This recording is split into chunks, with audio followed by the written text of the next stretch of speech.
So this afternoon, this scary monster decided to show up on my door, and I had to keep running it inside and outside to protect my mom.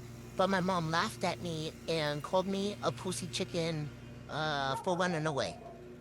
She's so ungrateful because I was only running away to save her life. Look at me. I protected my mom.